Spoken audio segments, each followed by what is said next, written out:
कोई भी बच्चा है, चाहे वो कितना भी मेहनत करता है, अगर आप उसको ये नहीं मालूम कि बोर्ड एग्जाम में आने क्या वाला है, तो वो अच्छे मार्क्स नहीं ला सकता। तो हेलो माय डियर स्टूडेंट, आज हम आपके लिए लेके आए हैं बहुत ज़्यादा इम्पोर्टेंट क्लास, क्योंकि आप कितना भी मेहनत से पढ़ ले, अगर आपको ये नहीं मालूम कि एग्जाम में आने क्या वाला है, तो आप उसके अकॉर्डिंग नहीं पढ़ पाएंगे। तो क्या है, हम यहाँ पे डिस्कस करने वाले कहाँ से किस टाइप के क्वेश्चन इस बोर्ड एग्जाम में बन सकते हैं। तो क्या बिना टाइम वेस्ट किए हम एक एक टॉपिक को अच्छे से डिस्कस करेंगे और आप क्या करें, उसे अच्छे से पढ़ लें और आप एक बेस्ट स्कोर एग्जाम में लाएं।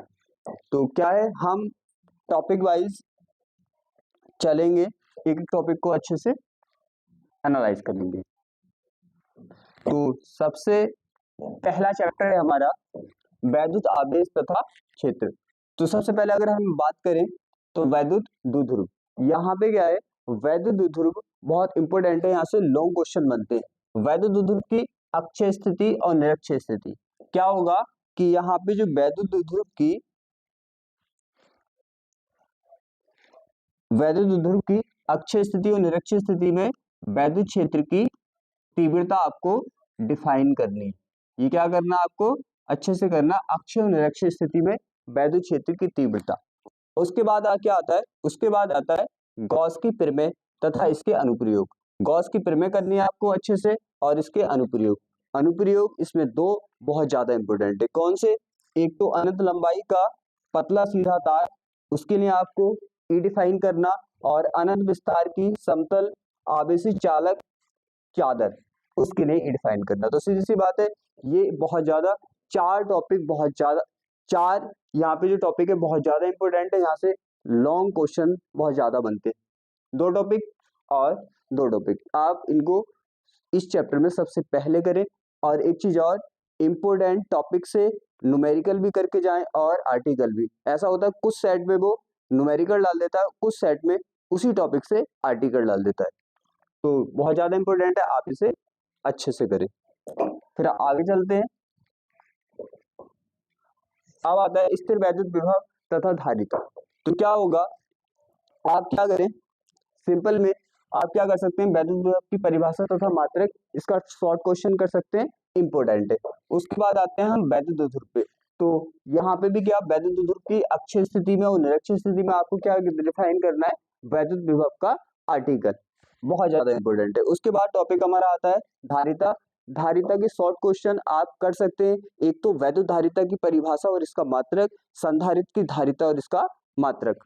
हम बात करें धारिता पे लॉन्ग क्वेश्चन की, तो पहला आता है विलगित गोलीय चालक की धारिता के लिए सूत्र स्थापित करना। दूसरा आता है समांतर प्लेट संधारित्र की धारिता का सूत्र स्थापित करना।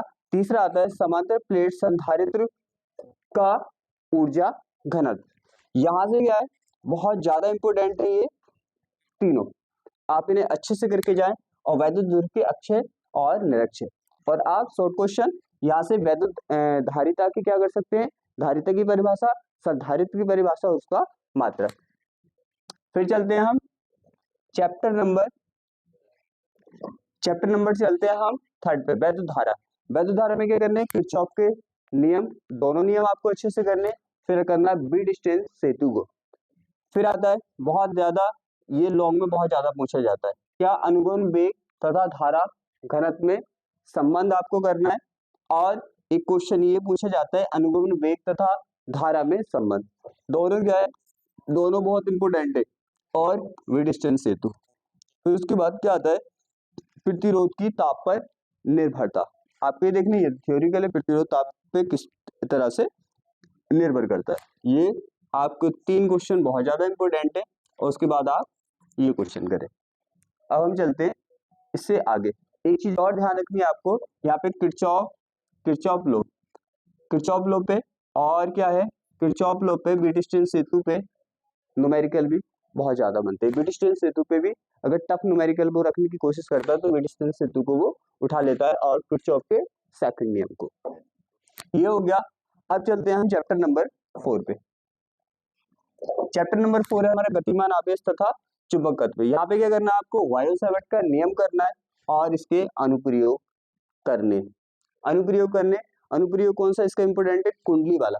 कुंडली के केंद्र पर हम जो चुंबकीय क्षेत्र डिफाइन करते हैं, ज्ञात करते हैं, उसको करना है और वायु-सैबार्ट का नियम करना है।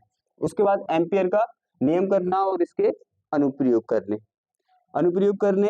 उसके बाद क्या करना है, दो समांतर धारावाही चालकों के बीच बल आपको जो बल का फॉर्मूला है वो आपको प्रूफ करना है।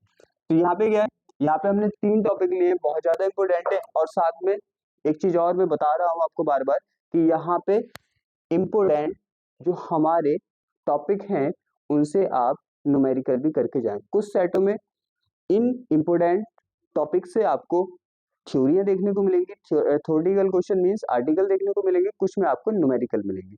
तो आप इम्पोर्टेंट टॉपिक से न्यूमेरिकल भी करके जाएं।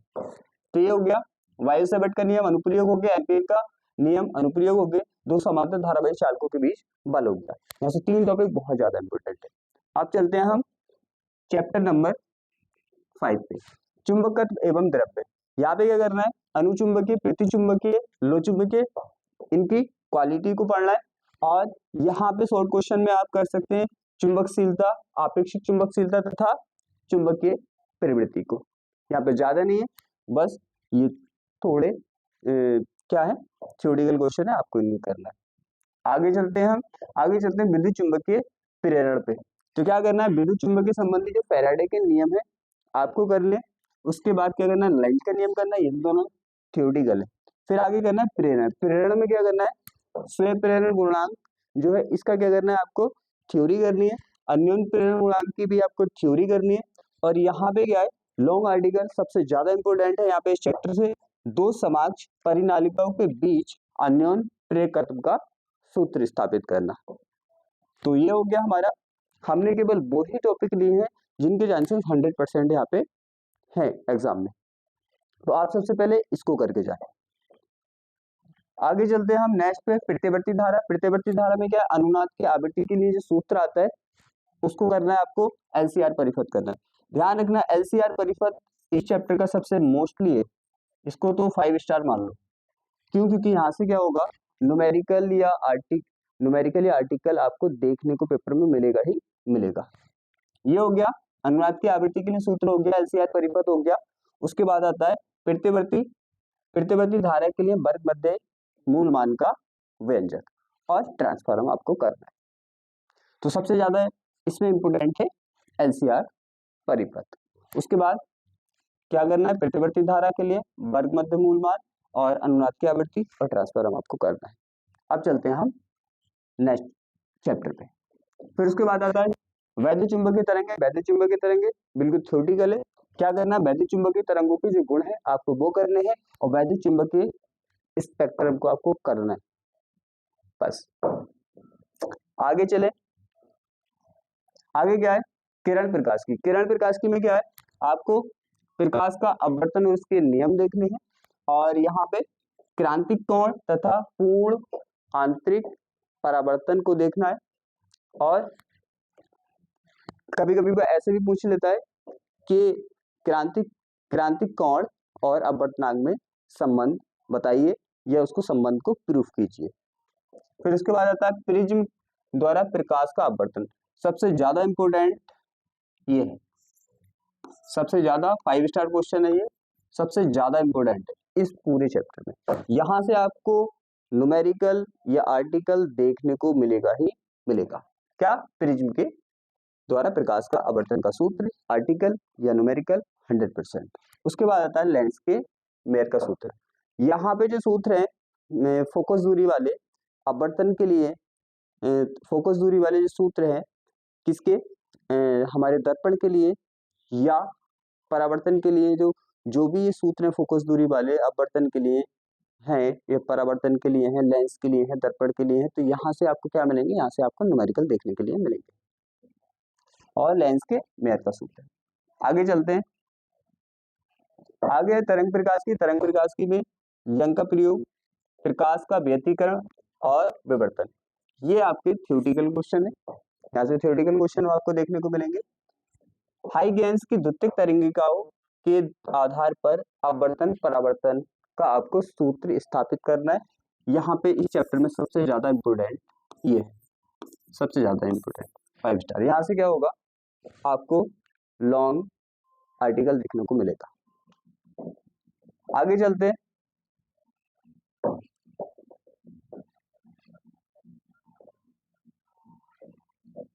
आगे हमारा विकिरण तथा द्रव्य की द्युत प्रकृति। तो क्या होता है, ये आपका क्या है, प्रकाश वैद्युत उत्सर्जन के नियम। यहाँ पे आपको थ्योरेटिकल है, प्रकाश वैद्युत उत्सर्जन के जो नियम होते हैं वो आपको लिखने हैं। उसके बाद आता है आइंस्टीन का समीकरण। सबसे ज्यादा इंपोर्टेंट इस चैप्टर में ये है आइंस्टीन का समीकरण। इस पे क्या होता है, जो हमारा आइंस्टीन का समीकरण आता है, क्या आता है, 1/2 mv मैक्स का square is equal to h mu minus के म्यू नॉट। ये यहाँ पे सबसे ज्यादा इंपॉर्टेंट है, यहाँ से आपको न्यूमेरिकल या आर्टिकल देखने को मिलेगा ही मिलेगा। फिर उसके बाद डी ब्रॉगली समीकरण। डी ब्रॉगली समीकरण करना है, बस इतना ही इसमें इंपॉर्टेंट है। अगर आप थ्योरेटिकल करना चाहें तो देली आवृत्ति, निरोधी विभव को कर सकते हैं शॉर्ट क्वेश्चन के लिए, 1 क्वेश्चन में। आगे परमाणु। परमाणु में 3 ही क्वेश्चन है, 3 ही टॉपिक है जो इंपोर्टेंट है। यहाँ से 3 टाइप के क्वेश्चन बन सकते हैं। क्या, रदरफोर्ड का परमाणु मॉडल, बोहर का परमाणु मॉडल अच्छे से करके जाएं, और हाइड्रोजन स्पेक्ट्रम। यहाँ से आपको एक क्वेश्चन 100% आपको एग्जाम में मिलेगा ही, सेट कोई भी है, set A to Z set कोई भी है, आपको एक क्वेश्चन यहाँ से लॉन्ग में 4-5 नंबर में आपको देखने को मिलेगा, 3 से 5 नंबर में। फिर आगे चलते हैं। आगे हमारा नाभिक। नाभिक बड़ा सिंपल सा चैप्टर है, यहाँ पे सिंपल से टॉपिक है, समहारिक, समस्थानिक, समन्यूट्रॉनिक, नाभिकीय संलयन, नाभिकीय विखंडन और नाभिकीय बंधन ऊर्जा। आपको यही करना है, इससे बाहर नहीं जाता। फिर आगे चलते हैं हम। आगे हमारे इलेक्ट्रॉनिक युक्तियां। इलेक्ट्रॉनिक युक्तियां में क्या है, एनपी संधि, पीएनपी संधि आपको ये करनी है।